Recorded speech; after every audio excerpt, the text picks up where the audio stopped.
So you and I were kind of talking about how both Plato and Rousseau kind of present a tyrant as a as something like a spoiled child, and how the tyrant is someone who uh, is kind of operating on their base desires, their id, sort of, and they're projecting all of that out onto the world. And so it's their desires, their lusts, and these things kind of increase as they get fed or as they get fulfilled. And the wise person, on the other hand, with Plato, is more a balanced, contained person, a controlled person who's well managed, who has all the parts of himself fed kind of so that he's not fed properly, so that he's not out of control, and he's not sort of starving either, I guess. So we read this little passage of Rousseau's where he is comparing the sort of spoiled child tyrant and his pupil, he says, or the ideal pupil that he has given the ideal kind of education, preserving uh, Emile from the the corrupting influence of society. And I thought we'd just read these two long paragraphs, contrasting these two, and kind of talk about the difference between these two types of people. What a contrast for someone who has been restricted to the bosom of his family and friends, where he has seen himself the sole object of all their attentions, to enter suddenly into an order of things where he counts for so little, to find himself, as it were, drowned in an alien sphere, he who for so long was the center of his own sphere. So here he's presenting uh, this characterization of a a boy who has been raised, kind of praised in the center of his family's bosom, and he has always kind of been satisfied by other people in that way. How many affronts, how many humiliations must he absorb before losing, amid strangers, the prejudices of his importance which were acquired and nourished amidst his own relatives? As a child, everything gave way to him. We could talk about that, like in helicopter and bulldozer parenting nowadays. And everything around him was eager to serve him. As a young man, he must give way to everyone. Or, for the little he forgets himself and keeps his old ways, how many hard lessons are going to make him come back to himself? The habit of easily getting the objects of his desires leads him to desire much and makes him sense continual privations. Everything that pleases him tempts him. Everything others have, he wants to have. He covets everything. He is envious of everyone. He would want to dominate everywhere. Vanity gnaws at him. The ardor of unbridled desires inflames his young heart. Jealousy and hate are born along with them. All the devouring passions take flight at the same time. He brings their agitation into the tumult of society. He brings it back with him every night. He comes home discontented with himself and others. He goes to sleep full of countless vain projects, troubled by countless whims. And even in his dreams his pride paints the chimerical goods, desire for which torments him, and which he will never in his life possess. This is your pupil. Let us see mine. Yeah, I really like his writing. So this is now Rousseau's pupil Emile, the ideal pupil that he has raised with a kind of ideal education. If the first sight that strikes him is an object of sadness, the first return to himself is a sentiment of pleasure. In seeing how many ills he is exempt from, he feels himself to be happier than he had thought he was. He shares the sufferings of his fellows, but this sharing is voluntary and sweet. At the same time, he enjoys both the pity he has for their ills and the happiness that exempts him from those ills. He feels himself to be in that condition of strength which extends us beyond ourselves and leads us to take elsewhere activity superfluous to our well-being. To pity another's misfortune, one doubtless needs to know it, but one does not need to feel it. So that's kind of against empathy, right? When one has suffered or fears suffering, one pities those who suffer. But when one is suffering, one pities only oneself. But if, since all are subject to the miseries of life, we accord to others only that sensibility that we do not currently need for ourselves, it follows that commiseration ought to be a very sweet sentiment, since it speaks well of us. A hard man, on the contrary, is always unhappy, for the condition of his heart leaves him no superabundant sensibility he can afford to the suffering of others.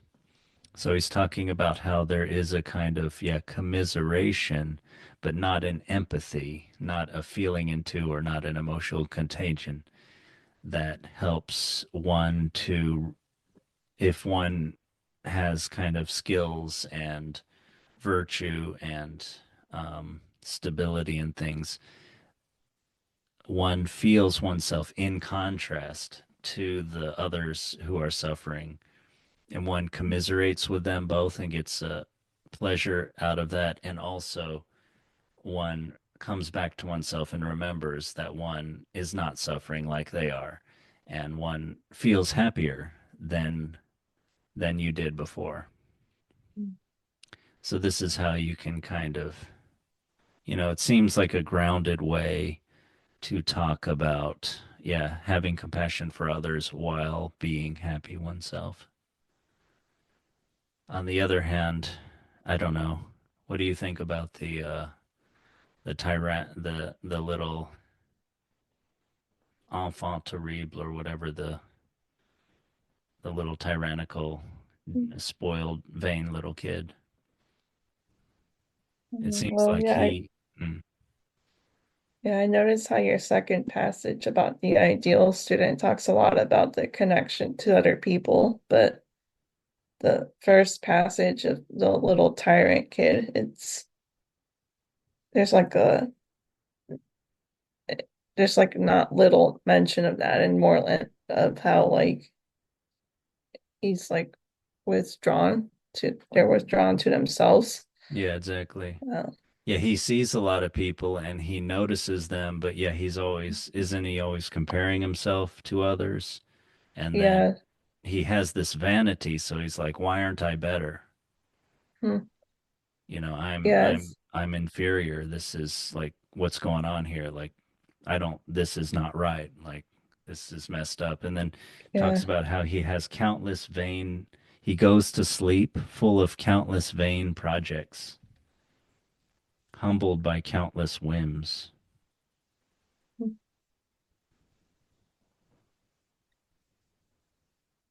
What were you yeah. gonna It say? sounds Yeah, it sounds like there's just no peace or contentedness Yeah. there. Yeah.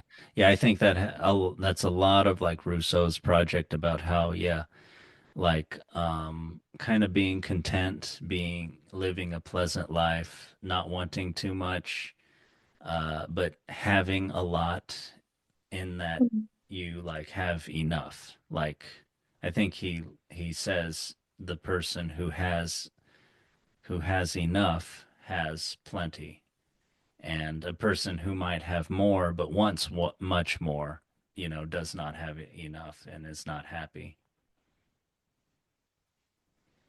Yeah, any other thoughts about the differences between these two? Yeah, just like in the first one, like I mentioned about the lack of connection, just people just seeming to be in the background or kind of insignificant in their life. And so just either that or kind of what you mentioned, them trying to like be better. So there's either that or just this kind of hierarchical kind of preoccupation with like What do you me mean of like getting him wanting to be better than them because he's yeah, been like praised so much? yeah, so like wanting some sort of status or something over other people. Um, Yeah. Yeah, sometimes you hear this talk on the internet too of like people of older people never having been praised. I think it may be even more so amongst immigrant families. They've like never been praised by their parents in their whole life. I don't know if people tend to complain about that very much, but maybe younger people will sometimes complain about not being praised enough. Or certainly there are some people that believe you should do that a lot with kids. What do you think about that? This certainly is saying, yeah, you don't want them to be vain. They might end up, in mental turmoil and always wanting to be praised when they leave the home. um, well, I don't know. I would think just like most things, there just needs to be you just need to be reasonable about it with not overdoing praise for just like anything a Maybe, child yeah, does. reasonable praise, Yeah, like praise that fits their level yeah, of skill. yeah, I yeah. think the important point is, yeah, for him not to become vain, Yeah, not to later expect it, and then, yeah, when they go out into the world. So it's like if they had a balanced family home, then they go out into the world and they also are viewing in some balanced kind of way others as distinct individuals, but as like somewhat disposed to, you know, help them or interact with them, connect with them, things that they can participate in society like they participated in their home life try to rather than having been some sort of, I don't know, yeah, up tyrant or upheld vain kind of figure in their family and then go out into the world and be really knocked hard on their butt because that's not how the world views them. And then yeah, having those countless vain projects to try to try to crawl their way back up. Yeah. Yeah, and yeah, and Rousseau talks a lot about strength, about how like true strength in life, competence in many endeavors and physical, including like physical endeavors, being very independent is very important to strength. Excuse me, is very important to happiness. yeah, How you have this abundance of strength, and that helps you to, yeah, to not be needy, to not wanting things, to not be comparing yourself to others. How you basically yeah. have this calm kind of confidence and feeling of benevolence to others to where Mhm. you're like in the passage we just read, you're not suffering and you commiserate with those who are suffering and you enjoy both that and the comparison to yourself that that shows you to be in a favorable position, Mhm. that you're not suffering yourself. Mhm. Yeah, so yeah, I think a lot of strength comes from kind of some kind of suffering or hardship. But maybe kind of like the first passage kind of implies the little tyrant kid kind of gets a lot of those things taken away or by the parents, like removed, maybe. But I don't Yeah, know if that's there's right. anything about that on there. Well, But I yeah, think we there did. was. Yeah. I mentioned that as a child, everything gave way to him. I Oh mean, yeah. that's completely like bulldozer parenting. Hmm. Everything around him was eager to serve him. And yeah, that's vanity. As a young man, he must give way to everyone. So yeah, it's there's a stark contrast between the way he was raised and what he's about to Hmm. experience when he leaves the home. Yeah. Do you have any knowledge of this bulldozer parenting, or have you? Well, I'm more familiar with helicopter parents, but I haven't really heard much of bulldozer. Is that kind of the same thing, or No, is it I think different? it's like an advancement, a development on helicopter parenting. So helicopter parenting is like they're hovering all the time. The parents are hovering all the time Hmm. to try to make sure that they reduce the hardship of the kid as much as possible. So the kid falls down there right there to pick him back up. Are you okay? Hmm. You know, uh, bulldozer parenting is like maybe like getting rid of all obstacles that could make them fall down or for which you would need to rush over to them Hmm. in the first place. So uh, I can't think of any examples from when they're little, but like when they're a little bit older, helping them with homework, helping them with their college admissions, and Wow. to the point of maybe I can't remember. There's recently a story in the Wall Street Journal, but it was something about how like a large percentage of parents like talk to their kids in college every day, Hmm. and I can't remember something more extreme than that. But anyway, yeah, Yeah. bulldozer parenting is a real thing apparently. Oh wow. Well, I've heard stories, maybe it's the same thing of parents calling the college complaining about their child's grades or Yeah, yeah, I like think them showing up to job interviews with their yes, children. actually, Yeah. yeah. Yeah. I don't know if I've linked you Okay. to the article, but that I think that's the same thing that I've read. Wow. Um, Yeah, can you imagine your parent coming with you to a job interview? I mean, I can't even imagine that. yeah.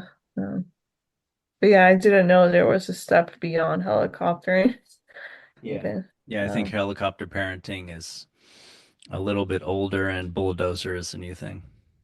yeah. Um, I can't wait. imagine anyone who takes a step back and has perspective on this can think this is a good thing. But they might be Yeah. so emotionally caught up in it uh that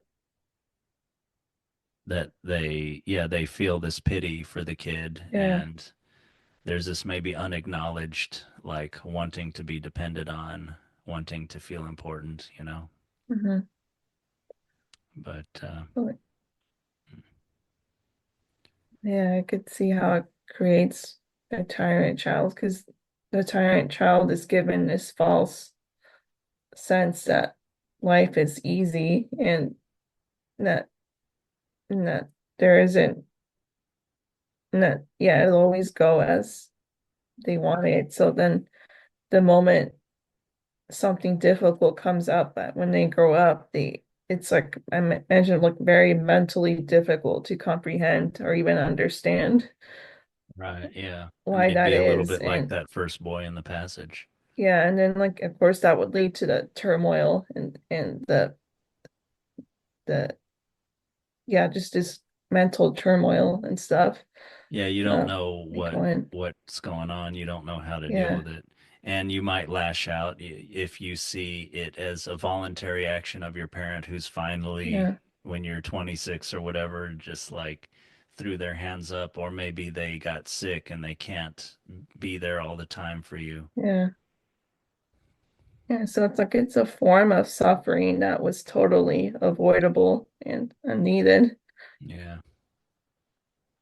Yeah, Jonathan Haidt, talks a lot about how we need to get back to this free range Mm, parenting, free range childhood, where they're where they have unsupervised play with other kids, where they kind of uh like stop where yeah, where they learn to solve their own problems, where they have some difficulty, uh and